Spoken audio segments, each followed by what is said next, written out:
Okay, so we can slowly start.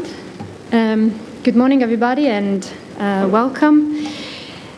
I'm very pleased to be moderating this morning this debate and roundtable on comparative political ecology. I would say this is somehow a follow-up from the first conference we had last year in September, where we had Gretel and Xenia as our guest, and we discussed in, let's say, the second half of the morning the Environmental Justice Atlas. And there we said, let's continue this dialogue and, bridging between political ecology and environmental justice and social movement studies. The warmest welcome to Joan Martinez and Donatella Della Porta. Well, they don't really need an introduction, and definitely not by myself, but for those of you that may not know, Joan is a senior researcher in the Environmental Science and Technology Institute of the Autonomous University of Barcelona, and then Donatella is our founding dean of the Faculty of Social and Political Science here in Florence. I'll be very strict with the timing because we are also in the middle of another conference in Pisa, so our guests will have a train early this afternoon. So we have to be strict with times and sharply at 1:30. So without further ado, I'll just give the floor to Joan Martinez, who will start this morning. So the floor is yours, Joan. Thank you.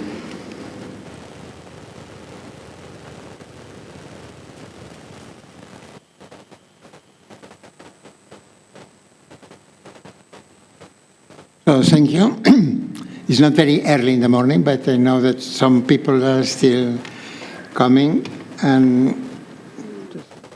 so what I'm going to talk is what it says here, Land, Water, Air and Freedom, which is the title of a book and which is finished but not yet published still for at least half a year more, or perhaps more. And the book is about the making of world movements for environmental justice, and it's very much based on the EJ Atlas, the Atlas for Environmental Justice. But first, I am a strongly still structuralist thinker in the sense that I think that social phenomena arise from material causes, and the environmental movement is clearly this. And I go back to Georgescu Reagan 51 years ago, the entropy law and the economic process, and also, of course, the Club of Rome report and so on. 50 years ago, there were several books, Odum also, on energy, something and society, Howard Odum, and they all wrote about energy and the economy. And what Georgescu Reagan said, the economy is not circular at all, the economy is entropic, the fossil fuels provide the energy, this energy dissipates forever. And in fact, we have some numbers now of about 100, which of course next year will be more, 100,000 million gigatons of materials. What is recycled is not more than perhaps 8 or 10, according to this group in Vienna doing social metabolism. So only 10%. So the economy is 90% entropic. Not only the energy is dissipated, also the materials are recycled to a very small extent only. And therefore, this is one of the causes that there are so many conflicts, because the economy has to go to the commodity extraction frontiers to get the new energy and materials, meaning gas, oil, coal, and copper, and nickel, and so on and so forth. And also the economy produces waste, and of the waste, perhaps the most, not the most voluminous, except for wastewater, is carbon dioxide. But carbon dioxide was not a waste for a long history of not only humankind, of the planet, because the carbon dioxide is recycled by the plants through photosynthesis and in the oceans. But we have put so much that now the concentration in the atmosphere is increasing. The first time I talked about this probably was 1990, and it was 300, because I am an economist. I am a lapsed economist. But so I became an ecological economist, And then I was saying the economy produces, we have increased the concentration to 660 parts per million, but now the younger people in the room, fortunately many of you are young, we shall see with no doubt at all 150 parts per million in the next 25, 30 years. Whatever happens, and nothing is happening to prevent this. But even if there is some success in preventing, this is going on like this. And it's not surprising that even Georgescu Reagan, I found this recently, in an article in 1975, elaborating about his book, he wrote these phrases. He said, the greenhouse effect is happening. Perhaps this will be more important than the finiteness of resources, by which he meant the peak oil and all these things, which also exist, which of course was the main topic in his book. Thermal pollution will prove to be a more crucial obstacle. And this is known, this is a press cutting from 1912, and it says, in the world, the furnaces of the world are now burning 2,000 million, 2 billion, 2 gigatons of coal, and now we are at about 8 billion per year of coal, plus oil, plus gas. And they said, they already knew, this was in New Zealand, a newspaper, with a press cutting from some science agency around the world, saying there is going to be enhanced climate change. So social metabolism and environmental conflicts are two sides of the same coin. This is the first time I say this in public, because I would have liked to invent this phrase, but it has been invented by Tetrol in a recent article on Mexico. But this is exactly this: social metabolism, environmental conflicts, and then all the debates on valuation are three sides, if one can say so, of the same coin. And I also notice, and I say this because we are here, but also because it's quite true, that Maria Kosis, that you will remember, and I don't know whether she is, I hope she's all right, and some Greek island, she did this schedule for a data sheet, and what you did at the time was cutting press from El País and Greek and Portuguese newspapers, and we copied this to some extent, only to some extent. But this is true. I think it was in this, explained in this article. And what we have done in the Atlas of Environmental Justice is to do an archive, like a historian would do, but it's not on paper, it's in the web, of environmental conflicts, to study political ecology, social history, social movement theory also, and to support these movements. And this is the Atlas as a whole, a few weeks ago, and the points have different color depending on what it says there, which is difficult to read. Biodiversity conflicts, biomass, fossil fuels, industrial, nuclear is yellow, blue is water conflicts, and so on. We have 10 main categories and then many subcategories. And the book I am finished in the next few weeks, really, which is called Land, Water, Air, and Freedom, which comes from the Russian populism, from Zapata, and from Spanish anarchism, Tierra y Libertad, or from Malatesta, perhaps also here.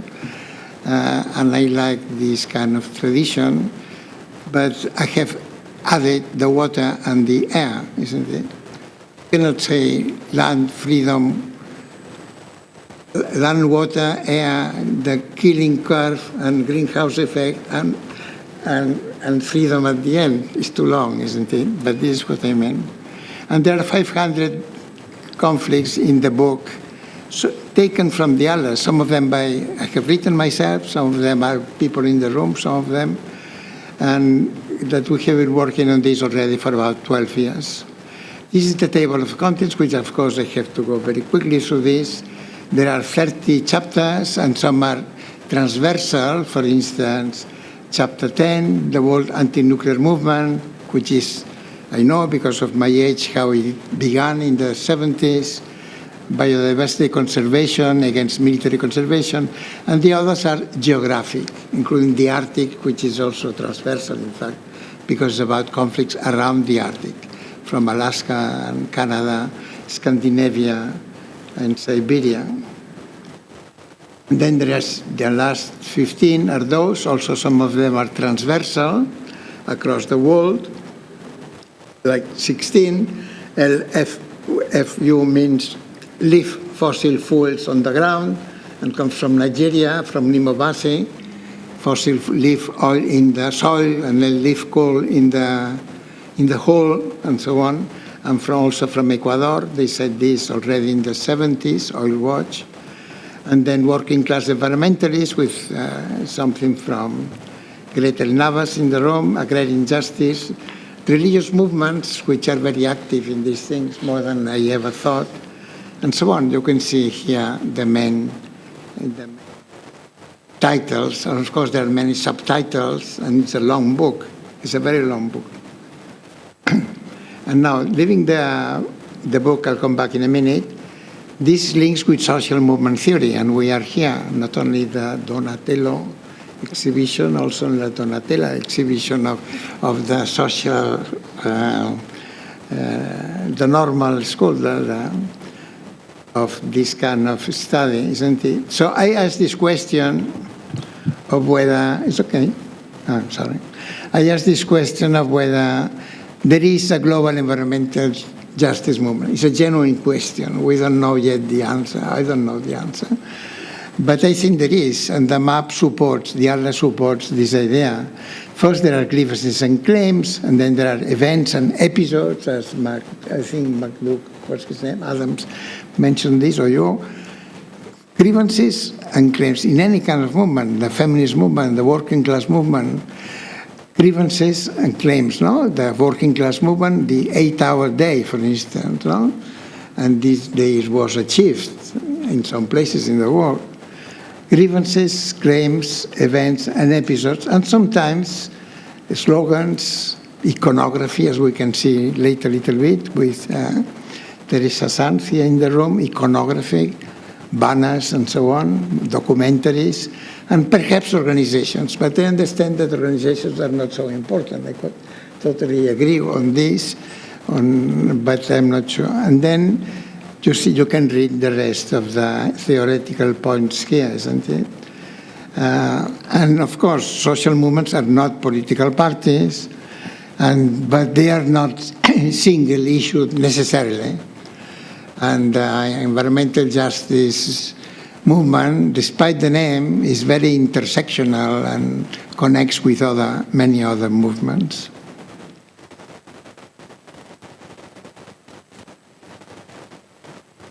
I take, as I read recently, this book by Lucie Delap from Cambridge, and the book is shorter than mine, but could be 3 times as long. And it's about the history of feminism. That's the title of the book, History of Feminism. And she says there is a feminist movement with similar slogans, similar grievances, similar claims in many different languages in China, India, in Egypt. In Saudi Arabia, they claim to be able to drive cars, and they get put in jail because of this. In other times, like in Argentina or the US, abortion rights still and so on. And she sort of visits all these movements, or many of these movements, and conclude that there is a feminist movement without a Politburo or a central committee or even a leader. Who is the leader of the Italian feminist movement? Well, you would know some names. Obviously, some of them have died already, isn't it? And some news will come. So the movement goes on, and it's growing. I think it's the most important or most successful movement, social movement in the world. And I think this happens also with environmental justice. We can, for instance, if we take Friends of the Earth, it exists in many countries in the world, but not, for instance, in Argentina or in Spain. That's not, although there is, of course, an environmental movement, and even in Spain with Ecologistas en Acción, or in Argentina they would call vecinos autoconvocados and so on. And here I put a little bit of the, well, a little bit bibliography, but of course it's much more things that one could say. We are inspired by social movement theory, but I am more inspired, to tell the truth, by ecological economics and political ecology, and by working with environmentalists to some extent when I could travel more. So in the Atlas, we find that the social actors which appear are very varied, although, of course, the last ones are more frequent at the top of the graphic, and they are local environmental justice organizations. Sometimes they don't use the name environmental justice, but that's what they are. Or also neighbors, citizens, communities in urban areas especially, but also in rural areas we have lots of peasants and farmers, and we have also lots of scientists and professionals that we put together in the data sheet, and it was a mistake, I think, because professionals quite often are lawyers, which is very different from scientists. But scientists also appear, giving advice. We had an article by Marta Conde called Activists Mobilizing Scientists, Activists Mobilizing. And we are now trying to write together with Silvio Funtovich on post-normal science about this. But then if you go up, you find many fishermen, you find women, which is a bit of a mistake also in our map, because this should be a question about women separately, because women, of course, are in all the conflicts, but not as leaders, and this means women as leaders. And then trade unions and working class also appear, and we speakers at the top. So what is this? Well, I'll come back to this. Is this the environmentalists of the poor, as I like to say some years ago, and I still do? Environmentalists of the poor and indigenous, which I put out, because indigenous appear in 40%, or 40%, more than they are in the world, which are about 5% sort of certified indigenous people. And 40% appear in the 3,700 cases we have in the others. And this is the frequency of the repertoire of action.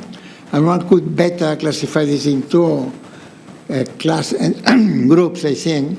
Those which are quite moderate, writing letters, which is the most frequent one, and then public campaigns and networks, media-based activists, and the ones which in Colombia they would call, since there are elections in Colombia, any Colombian in the room, the ones more berracas, as they say, which are more fierce, no? More outspoken, more not violent, but more berracas, actually, more like street marches, for instance, instead of boycotts or blockades and so on, which also appear. So we have, with the others, I think, advanced quite a lot, not the theory, but the empirical part of what do movements when they move, in which repertoires of action they do. And of course, in any event, in the others, there are several actions taken, isn't it? Sometimes quite incompatible, which seems like a hunger strike and then writing to the authorities. Well, they are not incompatible. They happen together. So these are some of the top collective articles, which will be many more than 5 or 6, but the last ones, and if you look at the last two, one is Glitter Navas, who is here, and one is Enya Hanasi, who is in Pisa, I think, and it's about the Arctic. So these articles are collective articles. The ones which is being most quoted now is the third one, in Global Environmental Change, which is environmental conflicts and defenders, with about 2,500 cases and a lot of statistics, because I believe that we can do comparative political ecology, but also comparative statistical political ecology, although not everybody in the group is very happy about this. Not even myself. I am more a social historian, isn't it? But I think that statistics tend to convince journals like Nature and so on. I put this example because we are here, we're north of this, but because of two reasons. One, because in Italy, I know that you call this comitate, isn't it? In Spain, they call this plataformas coordinadoras. Each country has a different name for this kind of ad hoc, ephemeral organizations which last for as long as the conflict lasts. And perhaps they connect with a national body or an international EGO. But also because of the Italian, ni qui ni altrove, which in fact is very similar to Catalan, ni aquí ni enlloc, and is a translation, clearly. They have not invented this in Puglia. I think they have invented the movement against this gas pipe coming from Siberia, probably, through Anatolia, and I think they have lost this battle, which was based on the value of the landscape and probably some local reasons. But nequini altrove means this, not in anyone's backyard, which comes from the US as a reply to the NIMBY syndrome, which does not exist, actually. Or exists only a few, very easy. John, apologies. I should ask you to approach towards the conclusion. I have two more and I finish. The frequency of the commodities we also have. The frequency of the most companies which are most quoted, and this Daniela Del Bene, who will be here later, is working now on Enel, and we have an article already on the Valley Company, and the conclusions are this. So the global environmental justice movement has common slogans, iconography, vocabulary in many different languages, no? Hindi or Bengali or Chinese or different Chinese. The actors I already discussed. The third point is a real question. I don't know how to call it now. Is it environmental of the poor and the indigenous, of the people? Perhaps the environmental is del popolo, but I know sounds very populist. But perhaps the environmental of the popolo, of the subaltern, as some people say, because of Spivak, of the dispossessed, or as Pierre Charbonnier said, of the sadist, and I added the zapatistas also, the sadists and the zapatistas, of the scientists who are involved. And also the last points, in all these conflicts, many valuation languages appear. This is good for economists or for ecological economists against mainstream economists. You cannot reduce everything to valuation of externalities. Well, you can if you have the army behind you and the police and a big sort of some force on your side. You can say, now you're going to get indemnities or compensation, they say in China, and shut up. But if you can speak, as a subaltern can speak, you can say, no, this land is sacred, the water is sacred, this is good for livelihood, this is, has archaeological remains, as they say quite often in Mexico. So there are different languages of valuation. And the language of externalities, you should suppress it from your vocabularies if you agree with what we're talking about here, and say, no, there are environmental, ecological distribution conflicts, which of course means that the poverty in question is a multidimensional poverty, and not using ever these pious invocations, which in Spanish will be jaculatorias. I don't know, Italian, jaculatorias, no? Something that in the church they say Ave Maria Purissima or Santo Gennaro Liquor, no? All these orations, I hope I'm not offending anyone. I am also a lapsed Catholic, so these invocations should be suppressed. And they are sustainable development, circular economy, ecological modernization. All this is really invented and does not exist in reality. Because the conflict between economy and ecology is what we have been talking about. And it produces these social movements. Thank you. Thank you. We're going to sit here. And now, Donatello, please, the floor is yours.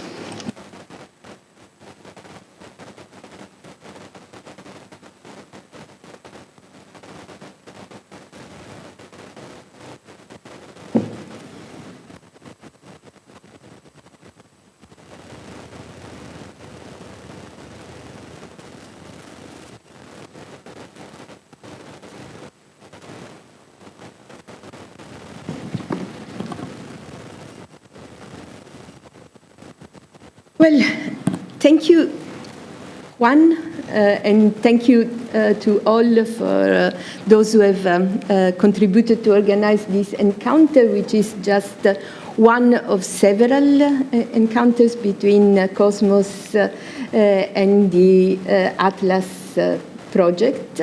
And in my presentation is a bit of I take a bit the role of a discussant of what Joan just said, and commenting especially on the big questions of does a transnational, does you say a world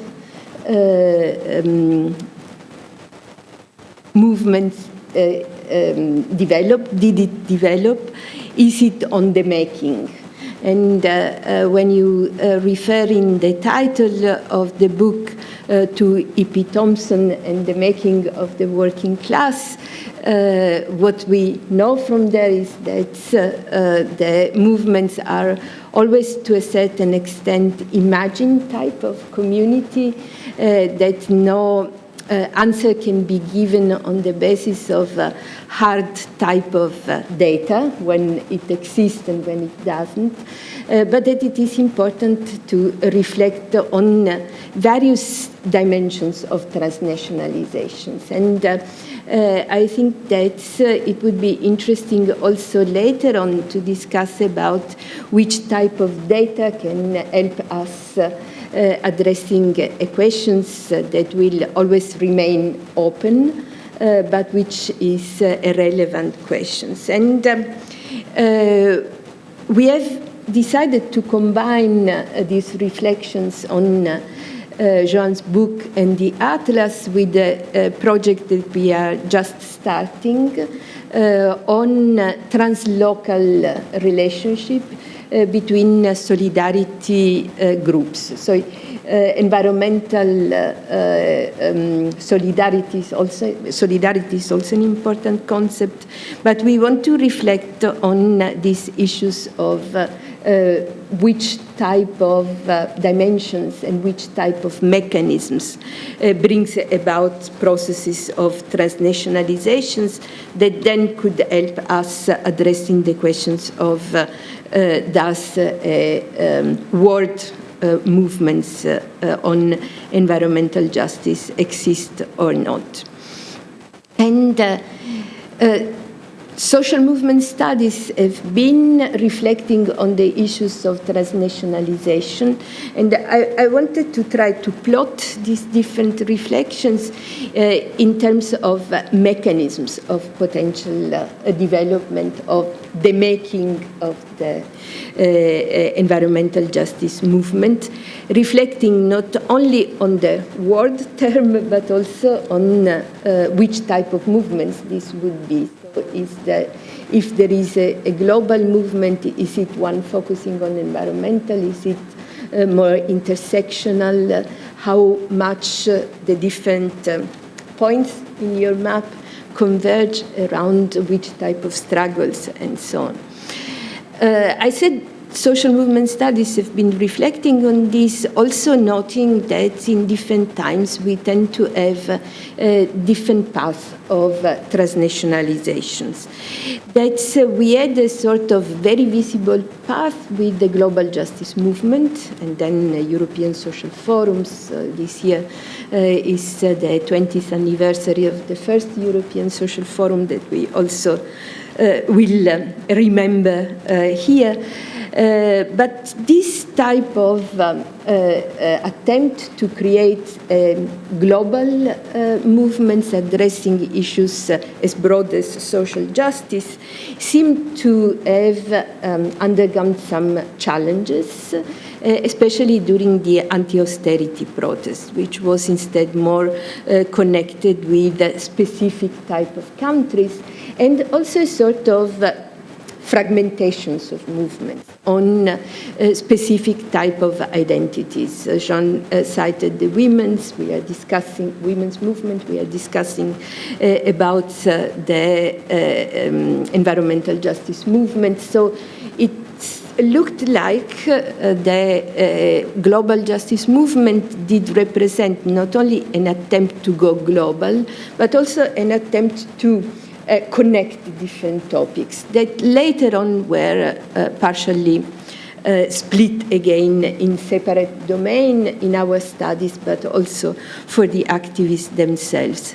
But at the same time, what we still notice is that many types of protests go transnational, go even global, so develop worldwide, and sometimes without the trigger being expected to produce global waves of protest. So one of the research we are doing at Cosmos is on the Black Lives Matter protest in 2020, which is such an example of global campaigns triggered by specific events, very dramatic, but similar to other events that had not triggered global wave of contestations, but there were slogans and performances that spread in a very quick way and through specific type of channels worldwide. This was not a movement directly related with environmental issues, if not through the topic of racial injustice in terms of environmental good, but it was a movement in which Fridays for Futures, Extinction Rebellions, other environmental movements have been immediately connected. This just to say that what we see in the short history of the last 20 years of social movements are different paths of going global or different paths of connecting transnationally. And researchers address the issues of transnational contention, in part starting from reflections that were related to your first slides. So the challenges are there, the grievances are there, and especially they are considered to be as global challenges, in part because the target are transnational institutions or transnational type of corporations, like the one that the activists in the Atlas are targeting, but also reflecting on what is exactly in the movement's activities going to go global or go transnational. And here I think there is a lot of space for developing a research agenda that the Atlas can greatly contribute also to, in terms of which dimensions, on which dimensions do we perceive the connections between the different dots in the Atlas. And here, we usually say social movements use protest, and the analysis of the ways in which protests develop at transnational level is an important one. Social movement develop frames, and as Joan mentioned, also in the climate justice movement, there have been slogans that have been spread worldwide. And social movements are not organizations, but also develop organizations. So to which extent the networks are made of different type of local groups, as we are analyzing in our research, the translocal dimensions, and what drives this type of global networking is, I think, an issues that can be addressed in the analysis of the data such as the one presented in the Atlas. And in social movement studies, what is important, I think, in order to reflect on the transnational dimensions is a sort of focus on the diversities of the ways in which mechanisms, but also transnational social movement activists look like. So in the beginning, the attention was only oriented towards international type of organizations, but then more and more there was more focus on type of transnational networks.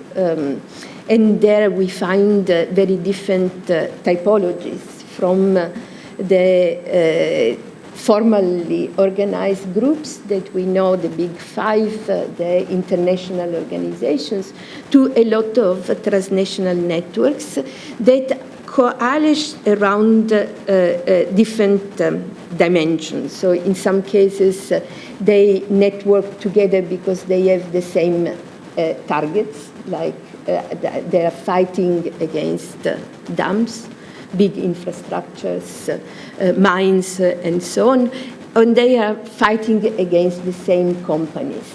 But there are also other types of, say, convergences that are around specific visions, and I think this is also an interesting question, to which extent environmentalism is still to be represented as one movement, and to which extent instead you find there cleavages that are so deep that the movements seems to be divided. And in fact, the climate justice concepts per se has emerged from these divisions inside the environmental movements, divisions that are, I think, becoming more and more fundamental.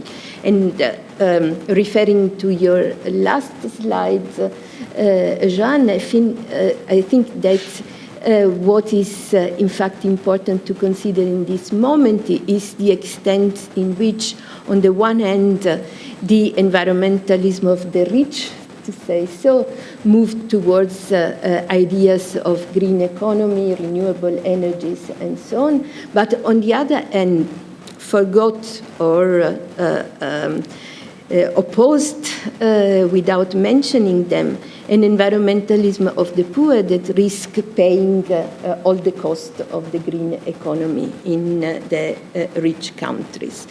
So the framing is an important issue, which type of frames at transnational level, but also the repertoires of actions, because what we have seen is that, for instance, on the movements on the climate justice and in general on climate challenges, we had a deep divisions between the groups using more lobbying and those instead that have mobilized at the grassroots. And this emerged very clearly with the COP in Copenhagen, but it was also something that continued later on, and I think that in this moment it is destined to create much more debate and divisions between ways of conceiving the environmental justice.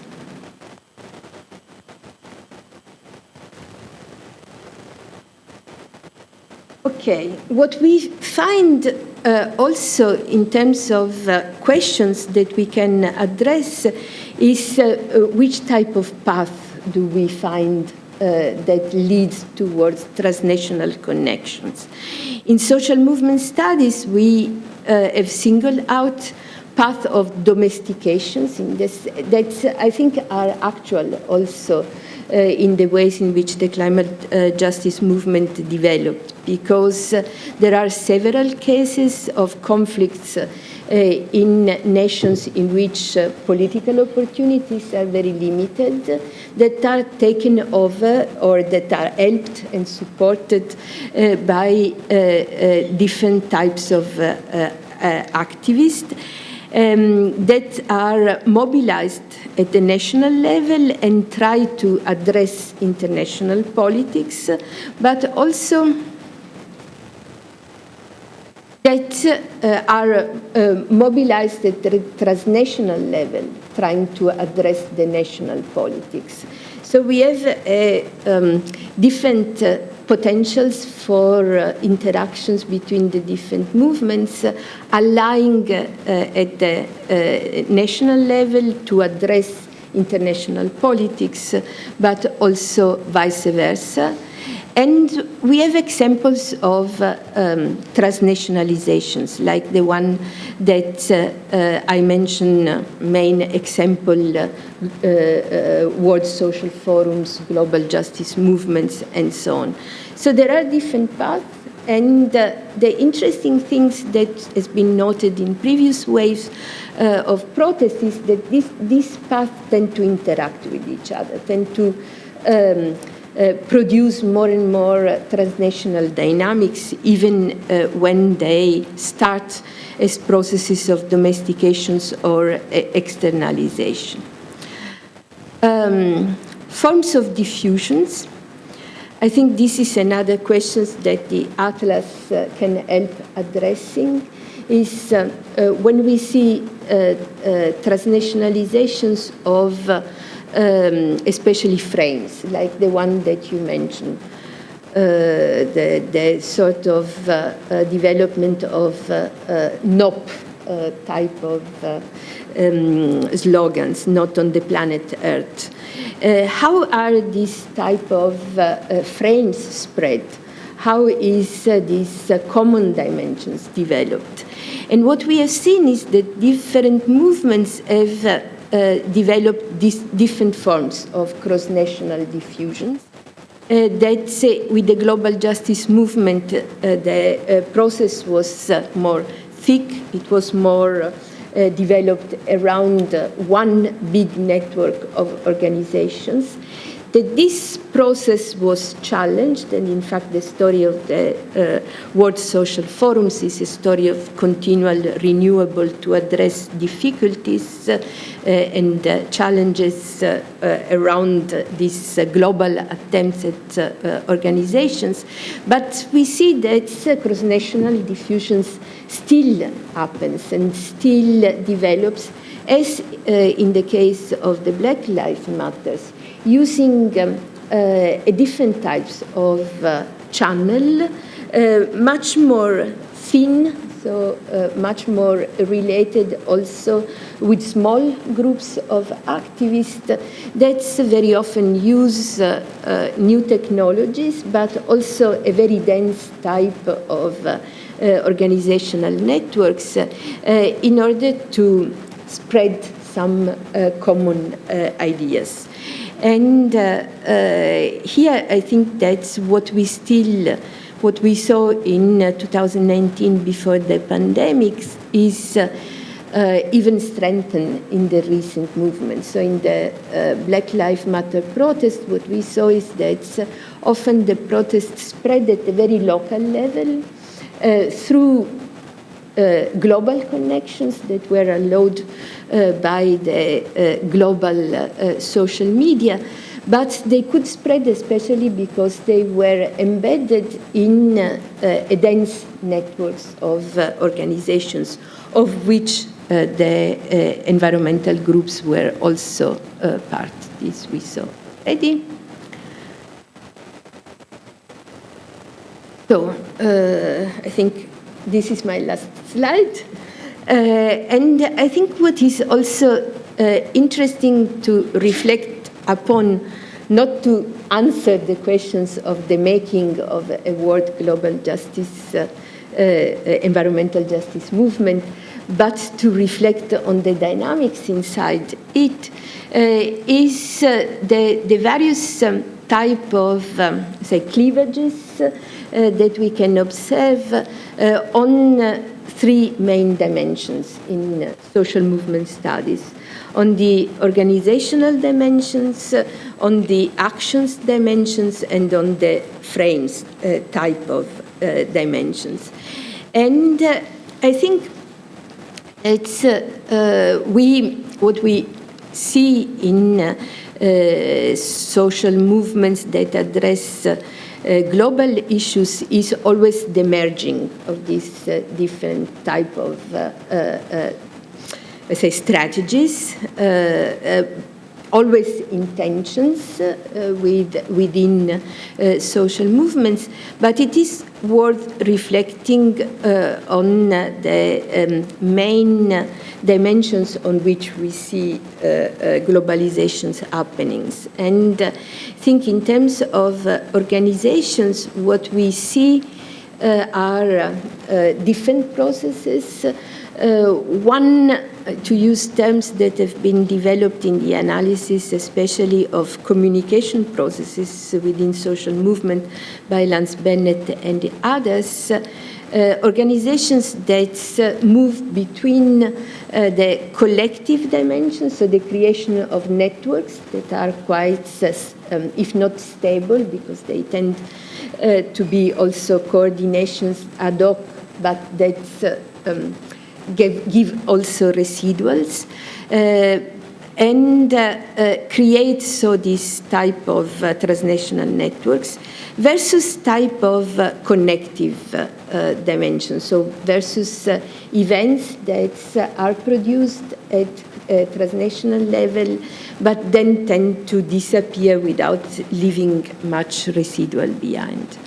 In terms of actions, I think it is also important to reflect on what happens at transnational level. In the past, when we studied the global justice movement, we noticed that the transnational level was more the level of organized activities, because you needed continuities beyond the single protest events in order to interact with international organizations, international corporations, and so on.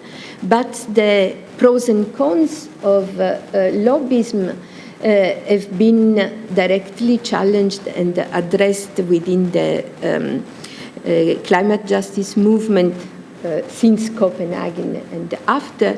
And I think that these dimensions of which type of forms of contentions that you also listed in the presentations are important. So how are these networks organized around homogeneous forms of actions? How do forms of actions travel from one country to the others within similar type of struggle, I think is an important element. And the element of the frames that I think addresses directly also the title of your presentation, Joan, is, you say, the making of the world movement of environmental justice.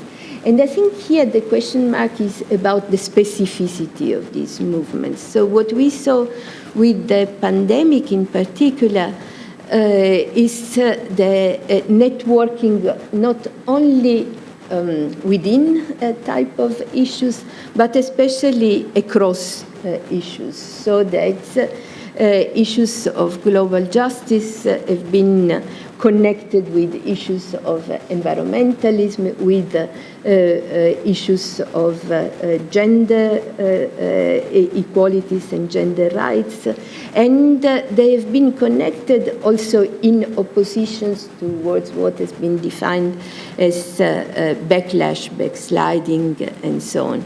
So I think that also this element is important to reflect upon, to which extent are we moving towards specific forms of transnationalizations of specific movements, and to which extent instead going global also implies in social movement dynamics connecting the different topics, and so also with impact on the type of movement that is on the make.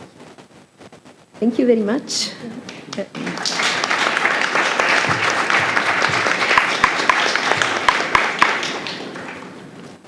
Thank you very much, Joan and Donatella. So now we can open the floor for the discussion. We have many, let's say, official participants to this debate from the Scuola and both from Barcelona. The organizers also prepared a booklet with all the biographies and contacts of the participants, so I won't present everyone and list all the names. And again, with risk of being redundant, please take your interventions brief, possibly under 3 minutes, maybe less, so that we can collect more inputs and then listen to the answers from Donatella and Joan.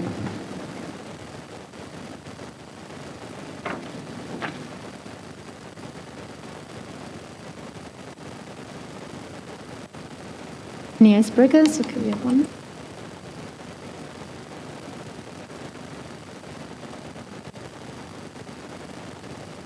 Hi, my name is Alessandra Arcuri. I'm a bit of a foreigner. I'm a professor in international law. And I'm very interested to know what do you make of legal mobilization in your frame? So as action, I've seen lobbying and containment, but not too much about legal mobilization like climate change litigation and so on and so forth.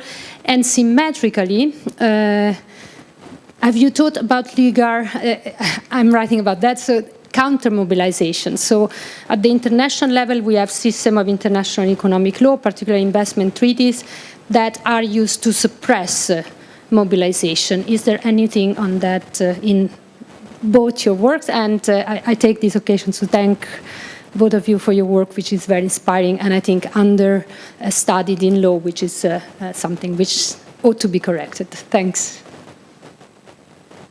If you agree, we can collect a couple of questions more and then answer. So are there any more interventions?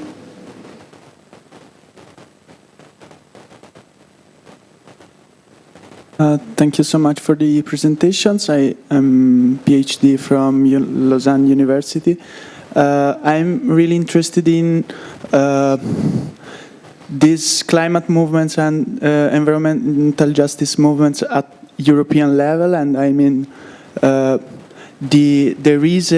is there a divide between European, like Northern European level and Southern European level? I think that could be very useful to go deeper in your points. Thank you.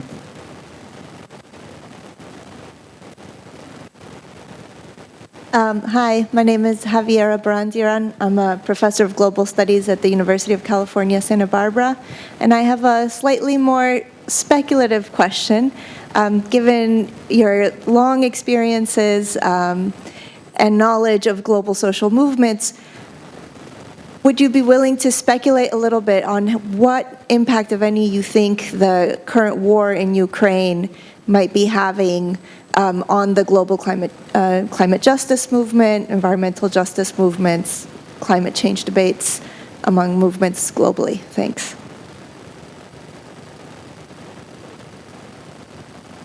Hi, I'm Rututi. I'm a postdoc at ICTA and at the Central European University in Vienna. This is also more of a speculative kind of a question, but I was thinking a little bit when we talk about solidarities across different fields and across different movements, what are the ways in which not just movement of environmentalism, but also of food sovereignty and energy sovereignty, which often, if we talk about environmentalism of the poor, the main concept is that people are protesting not because they're environmentalists, but because this is their life and livelihoods. So thinking of what are the ways in which these environmental justice movements can be connected also with movements for basic rights of food, water, land.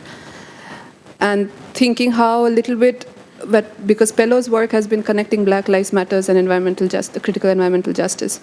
So I was also trying to think in the European context, if you can think of some examples like that. Thank you.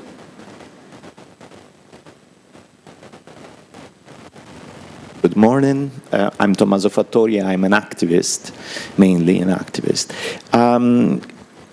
For sure, there is an environmentalism of the poor, as Martinez has always pointed out in his books, and for sure there is an environmentalism of the rich, which is not a social movement, of course. and that's to consider the lobbyists in Brussels, social actors, social movement actors. My question is there also an environmentalism of the middle classes? I'm thinking of the Fridays for Futures or maybe Extinction Rebellions and so on, where the social activists are not the people directly affected by the extractions, by the pollution, as in the environmentalism of the poor, but where the social activists are mainly people of the middle classes, and the root is something different, is the awareness of the situation and so on. And in this case can be an ally of the environmentalism of the poor. So this is the question. I add just a second point. As we know, now we are facing a time of deglobalization, of reshoring of the value chains and so on in the capitalistic reframe. So can you foresee something at the level of the reaction of or maybe not, because if the origin, as Martinez says, is the social metabolism, of course, is just a change in the capitalistic model. So, but I think we are facing a new situation, and so maybe this is something to do also with the social movements. Thank you. Thank you. Maybe we start answering this 5, the quadtic, and we do another round later. So we can follow the order of the presentation. So, Joan, if you want to start first. On the last, very much related to this issue.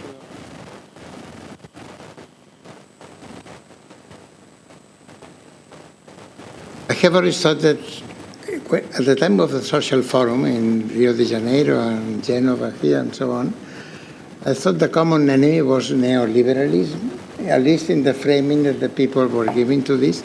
In fact, because Lula and the PT in Brazil were putting a lot of the money. I was once in Dakar in one of the social forums, and we were traveling, the distinguished guests, so to speak. We traveled to the venue in a bus belonging to Petrobras.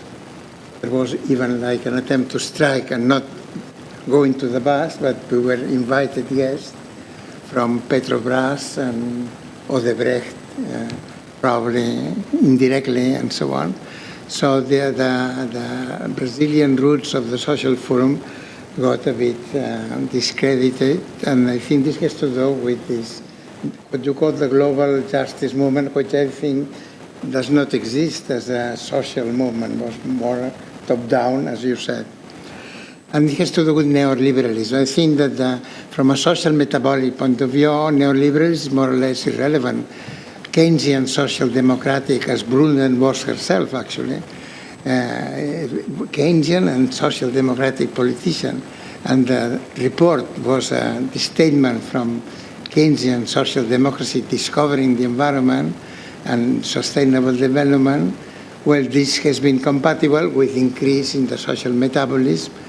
So neoliberalism is compatible. Social democracy, Keynesian, is also compatible.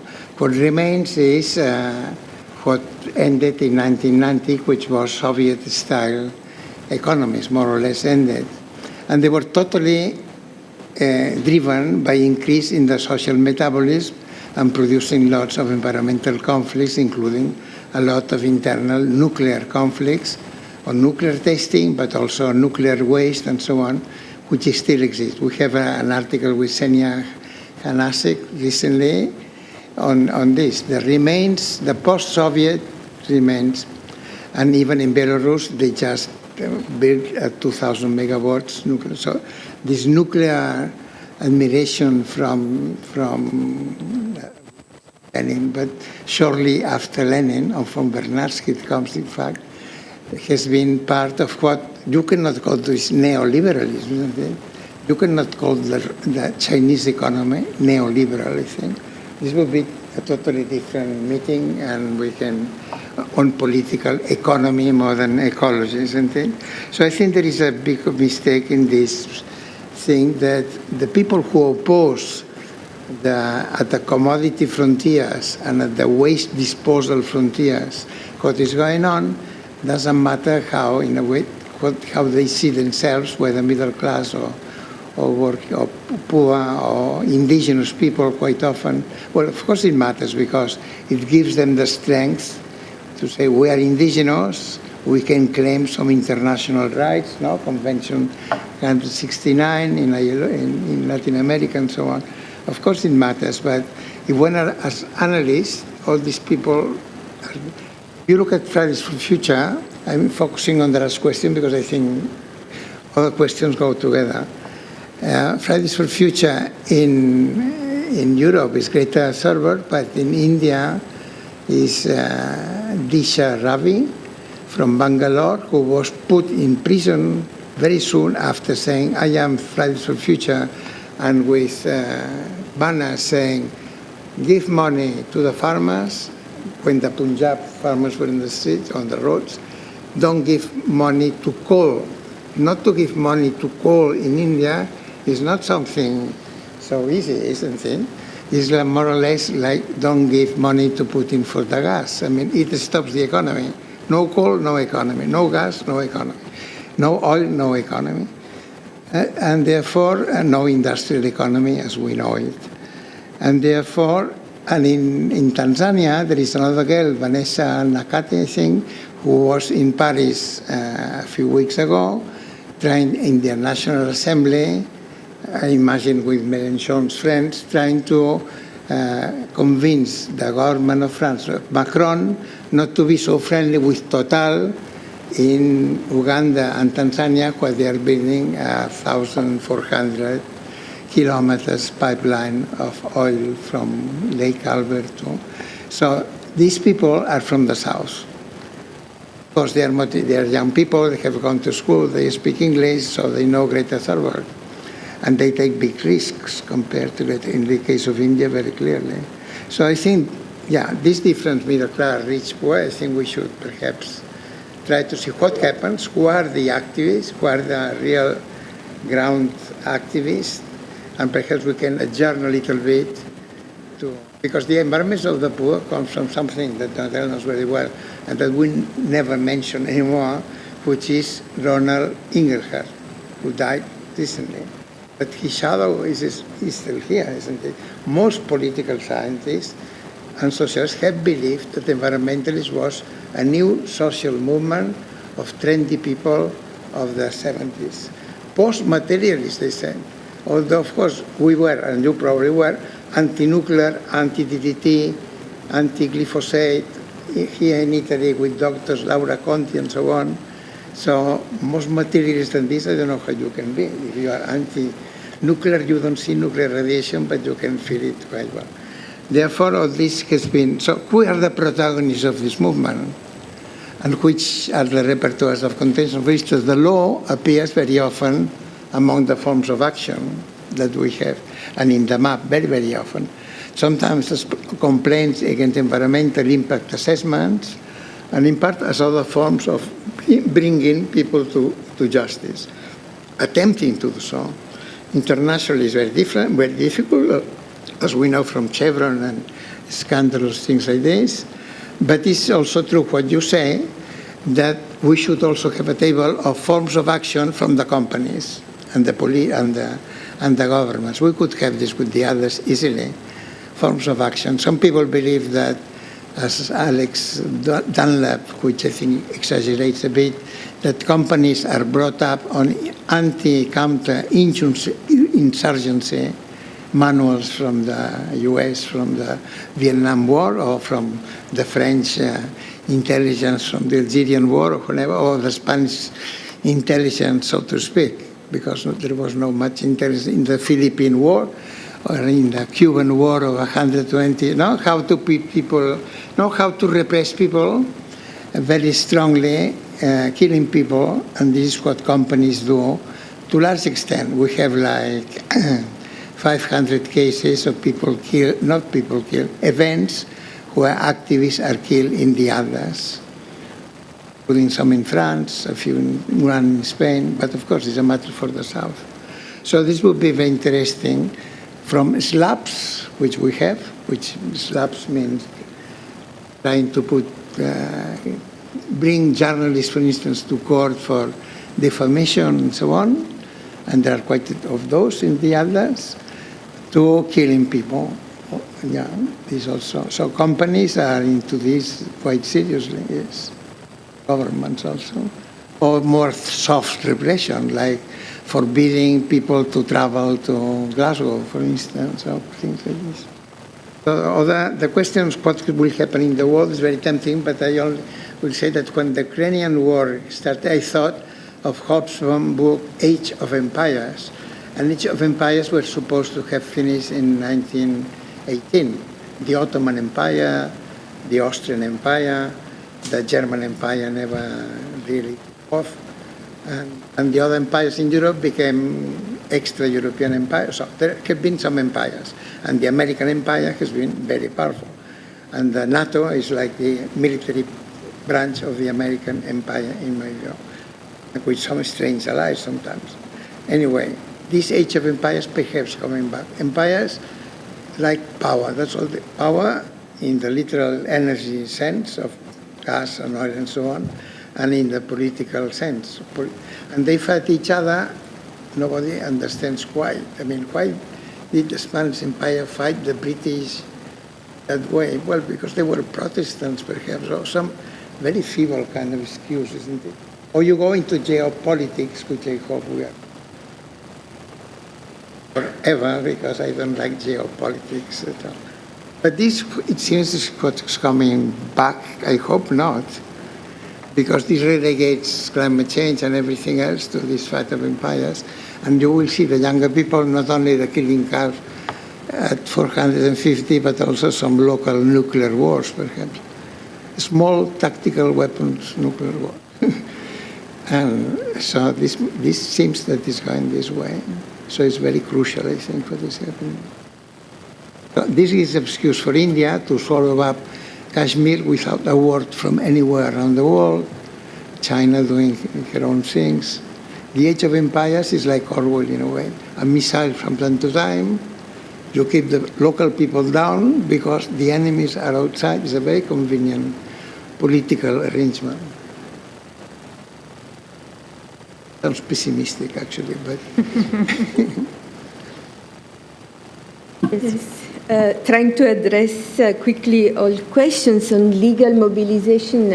I also saw in most of the campaigns that I've looked at the legal type of repertoires is used with what is interesting reflections on past experiences, because of course saying legal channels could mean very different things, could mean also very different type of strategies to be used. And what I've seen in these campaigns is that reflecting on past experiences, litigations are almost always used, but with more or less reliance on channels that in the past have been considered as more or less useful. For instance, going European at the level of the EU is always debated because it proved quite useless in the past.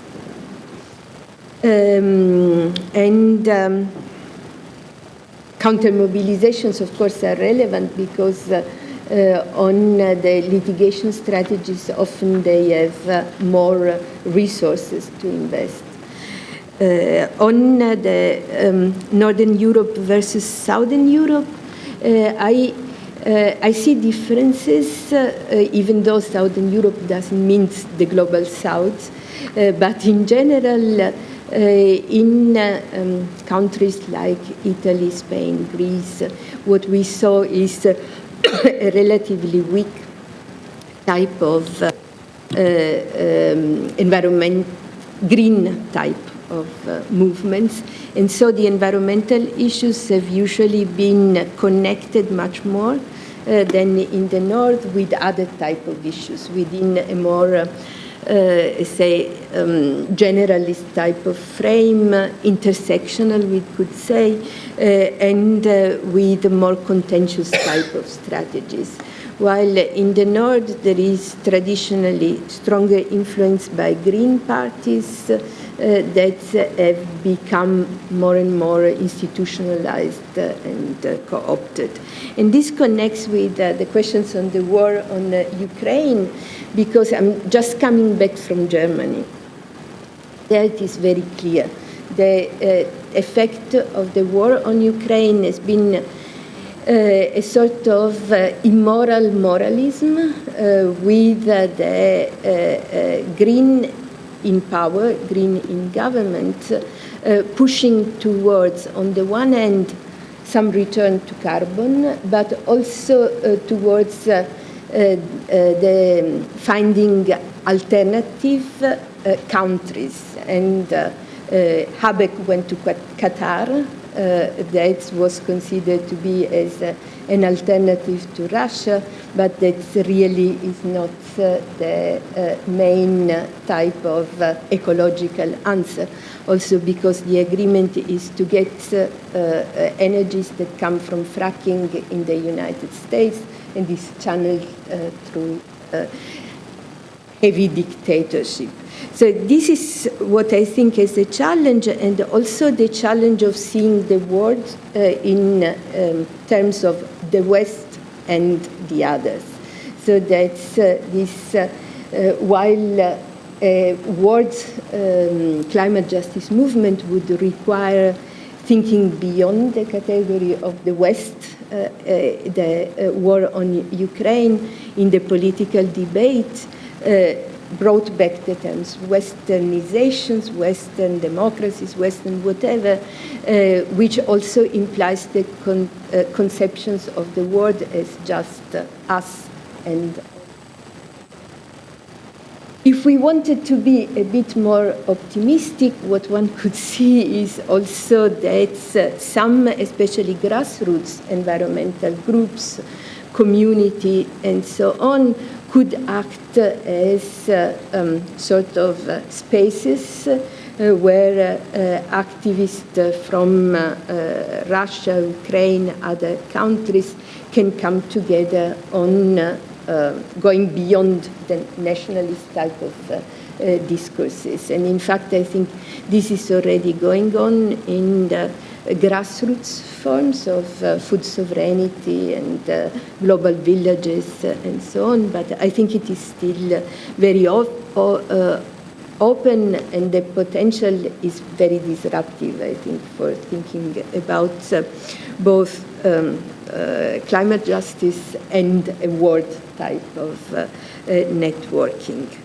Environmentalism of the middle class, Tommaso with Martin, we just wrote an article on rich kids, question mark, and the answer is that the Fridays for Future is a very heterogeneous, and it is not a movement of the middle classes. In fact, you find a lot of different developments also towards more connections with other types of movements.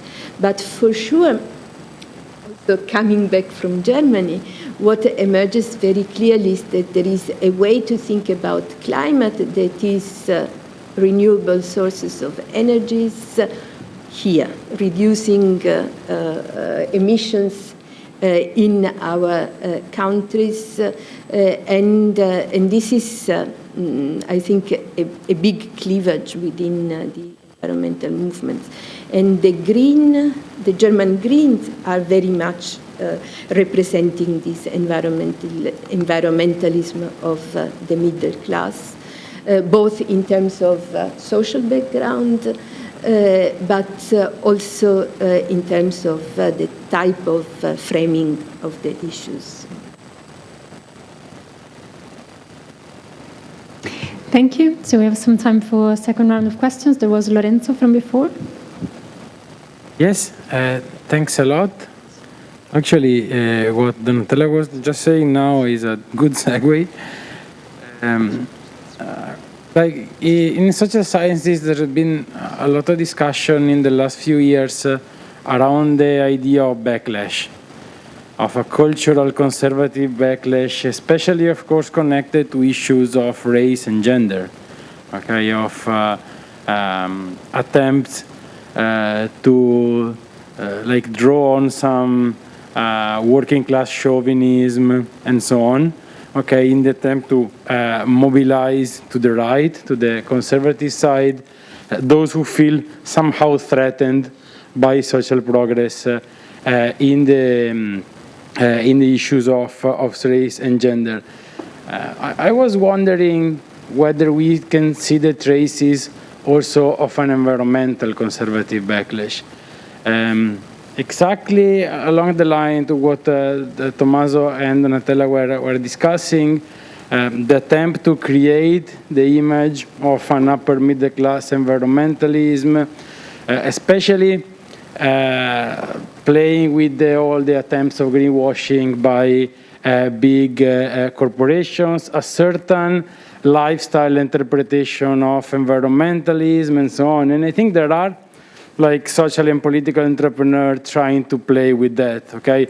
I've seen it around a lot of, like, for example, identifying the electric car, okay, as the big symbol of a certain upper middle class lifestyle-centered environmentalism, and trying in this way to weaponize this in order to mobilize big sectors of the lower classes against environmentalism. And I was wondering what you think about that, if you think this phenomenon actually exists, and what can be done with it.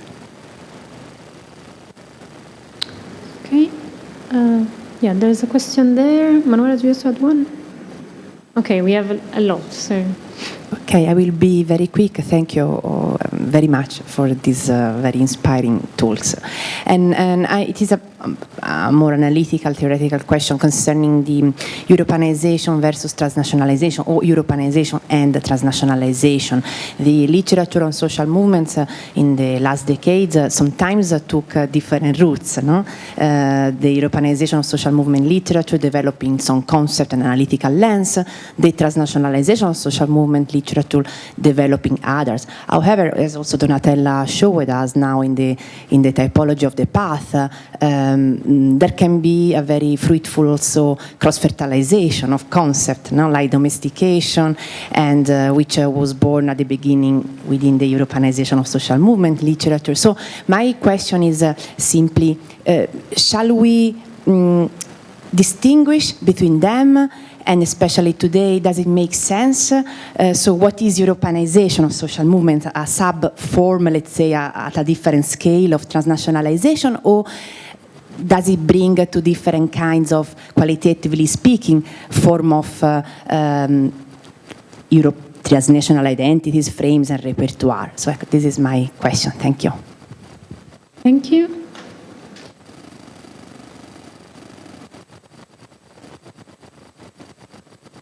So, hi, my name is Daniel Fjellborg. I'm a visiting PhD student from Sweden. My research is from the north of Sweden, I should say, from the Arctic region. And my research is about protest against mining in Sweden. So very interesting to hear this talk and about the Environmental Justice Atlas as well. My question is about these different, the dots on the map and the intersectionality of the frames that they kind of represent, because when we look at the Swedish cases, many of the issues or the movements that mobilize have different goals. The diversity of goals. It's indigenous rights, it's protecting the environment, it's agrarian rights or for the agriculture, for example. And all these comes together in the protest against the mines, because the mine is going to take the land, and everyone agrees that the land should be conserved. But it becomes very heterogeneous. And my question to you is, in your experience, how is the longevity of these alliances that are created in relation to these projects? So are these short-term issue coalitions that we see, or is it forming a combined movement that can manage different goals at the same time? Thank you. So there's Pietro and then another one here in front. There's a mic there. Hi, thank you very much for the talk. I'm Teresa Sanz. I'm working with the EA Atlas, and I'm studying the artistic repertoires of contention. So what I'm seeing in my research is that lots of times in the protest, with the art that the protesters are showing, you can actually connect the different fights around the world, right? Like they probably would use maybe a kind of a slogan that it's global, but then add a specific aesthetic that goes more into the local side of the struggle. So in this sense, I can see that there is this networking that maybe is not really communication, like this moment is not talking to another one in the world, but it's like an imagined communication. So I was wondering, where does this imagined communication or imagined social movements, global social movements, where are positioned in this map of transnationalization? Thank you. Hello, my name is Pietro. I also landed here at Cosmos this year. I'm doing a research project on agroecology as collective action and engagements with science and technology. Joan, Martinez, I know that you've written extensively also on the engagement with the science and between science and social movements. I have a question with the specific example of how food sovereignty struggles have embraced increasingly the term agroecology, which stems out of the natural sciences, not in so much as the practices are concerned, but the very etymology of the term was more in the beginning of the 19th century, coming out of agronomy and ecology. And it's probably an example of where a social movement has witnessed over the last decades quite strong scientization in a way. I wonder, because there's quite a lot of debate in the literature, whether this leads to post-political phase or a depoliticization or a de-radicalization of the movement. I wonder, if either on the specific case of the context you have seen, or more in general, you want to, give us your impression of, or nourish a bit that perspective. And there'll be dozens of questions to ask to the two of you today, but. Okay, thank you. So, Florence, do you have one last question? Yeah, if you can just be super short.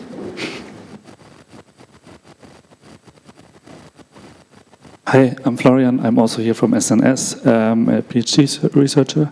I have a question from a practical experience, having worked with a lot of big NGOs, but also civil society organizations across Europe and also in Turtle Island, what's colonially known as USA and Canada. I'm curious that what I find is that especially BIPOC-led movements are continuously criticizing the lack of these groups to be able to actually live up to the promise of justice at the end of the day. A lot of their actions are imposing kind of inclusionary frameworks of justice that are rooted in a liberalism that actually annihilates their identities. And these crashes we continuously see in movements like for Black Lives, but also for land back movements or reparative justice, where basically Western movements, or how you want to call them, or organizations, are incapable of communicating and acknowledging the critique that comes from these groups. Okay, thank you. So we will for sure take some time from the break, but I think we all agree we can do that to listen to the answers. But if we can keep it to 5 minutes each, we can still save some break. Thank you for all these questions. The backlash, I think in fact if you think about denialism as part of the backlash, it started with the conspiracy about climate change, and it continued to be very interconnected. So I think that the backlash there is, on the one hand, in these directions of denying the presence of a challenge made, man-made, so to say, but also I would say another type of backlash in the environmental field, which has been there forever but is returning.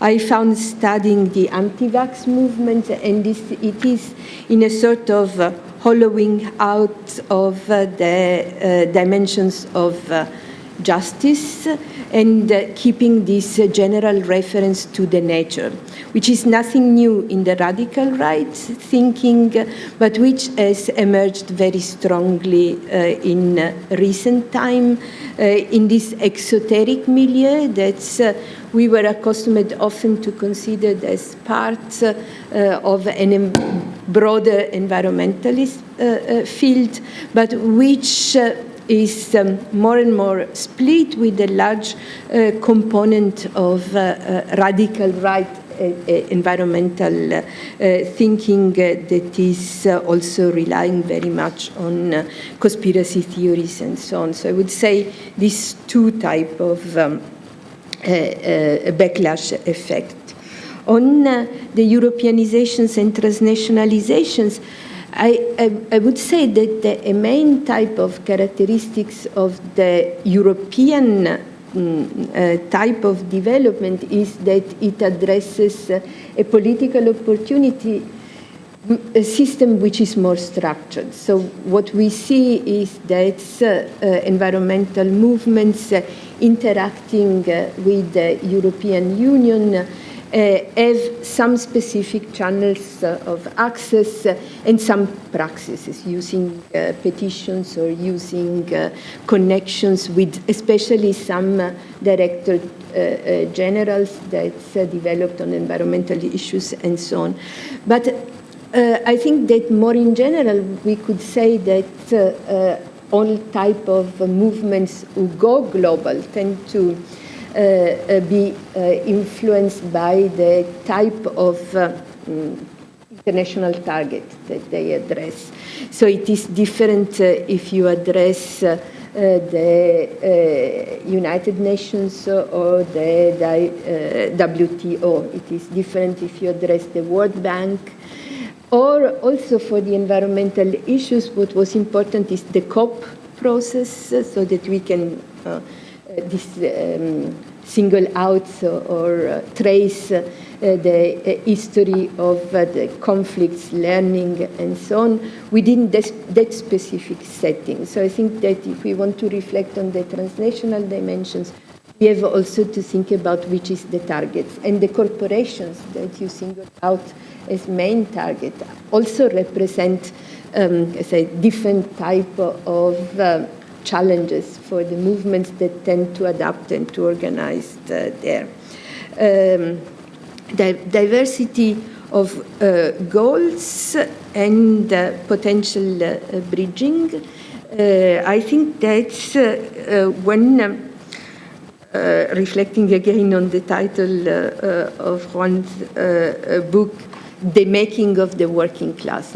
E.P. Thompson said, the working class made itself as much as it was made. And I think it is the case also for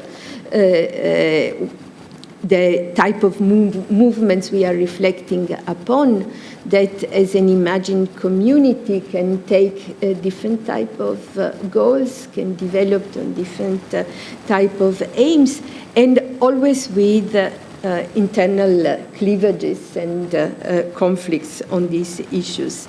But there is also, I think, and I finish on this, some general effects of participation in these transnational campaigns. So a slide that I cut in order to remain on time was on the impact of these transnational campaigns.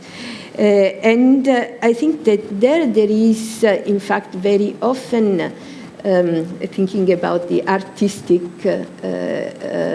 performances, there is very often recontextualization, so what you mentioned, general type of messages are made resonant with the specific type of movement cultures, with the specific type of contextual challenges, but also with the specific actors that take over a certain type of campaigns. And the art is a powerful globalizer in general, so, but it is also a typical examples of performances that can acquire different meanings in different contexts, also remaining the same. And I think that, in fact, it would be also for the Atlas project interesting to reflect upon the effect then on recontextualizations. As with the Black Lives Matter issues, one of the questions was what remains after these 20 days of intense protest. Also with any type of global campaigns, the reflections is on which are the effects of intensifications of type of relationship with other actors. And so also the questions that Daniel asked is related, what remains after a campaign? Do the different actors go back to their normal business? Well, in part, yes, but in large part, what we saw also thinking in terms of transnationalizations is that there are always legacies of these experiences that transform the frames, leave organizational structures, and produce new performance. Thank you. Thank you. I think, I'll answer briefly. The question on Sweden, I think Sweden is very much as any other country from the point of view that you are, but of course different because they are the Sami, as also in other places in Scandinavia, and Sweden has not signed yet Convention 169 of ILO. So this takes one arm out of the strength of the indigenous people in Sweden, which they are obviously very often present in these conflicts, isn't it? Especially with the new mining. But you have all conflicts also, like Kiruna on iron ore and this new one in Gothenburg on fracking gas. So Sweden is represented in the Atlas more or less according to its low population. So one could study whether there are any special characteristics or not, isn't it? But I think you would win by comparing Sweden with other Nordic countries, but also with Portugal probably, or any other country in the periphery of Europe from the point of view of social metabolism. And of course the history is quite different. From an exporting country, you are now a different country. But I think the others is useful for this kind of comparisons.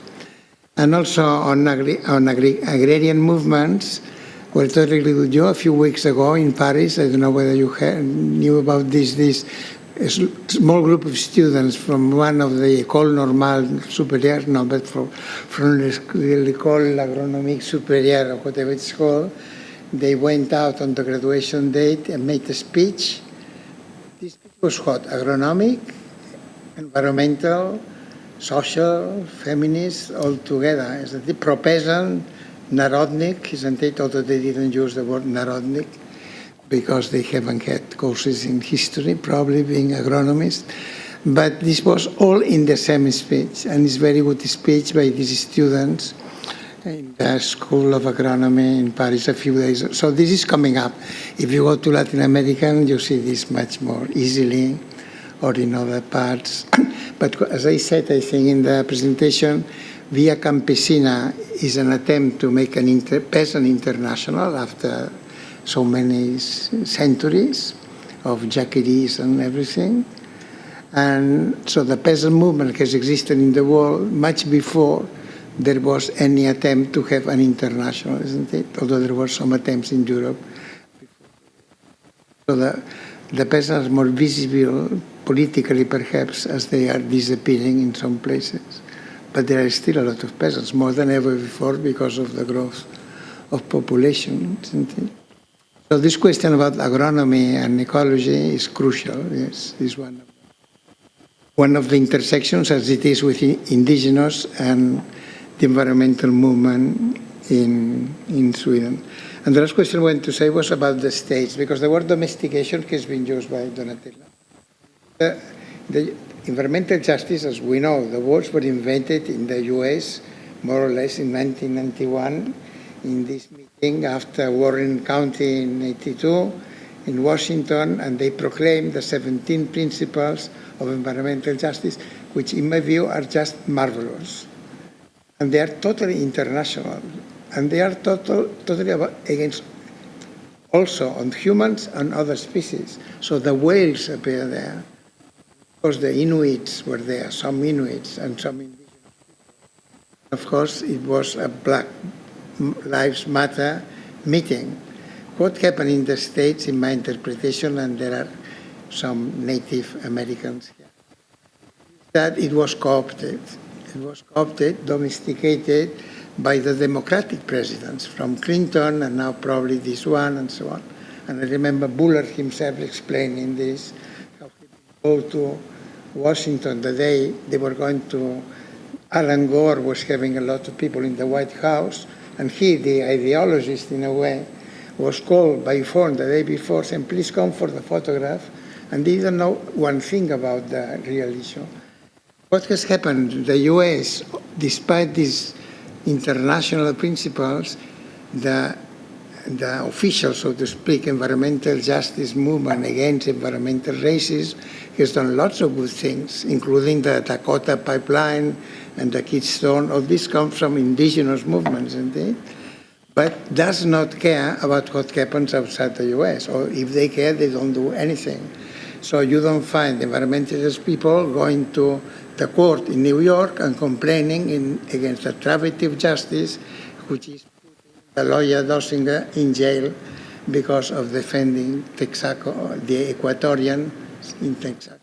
And all the attack cases in the US, this legislation, which is an international legislation from the 18th century against harm from the states done outside the states, to non-US citizens, all like DBCP for banana plantations and so on, all these cases have been failed in the States. So the environmental justice movement in the States is part of the environmental, is one of the weak branches at present, I think.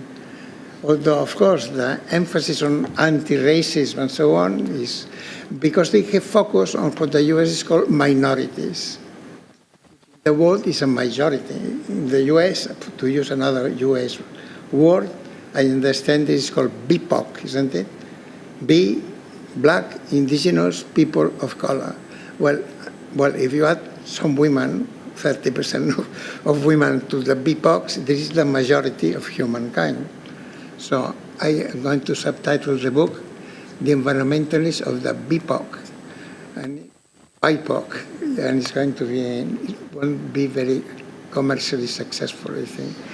But this is what I feel quite strongly. You see that the US movement, which I know the people, Pello and Bullard and Paul Mohai, and they have help in the others, some of them.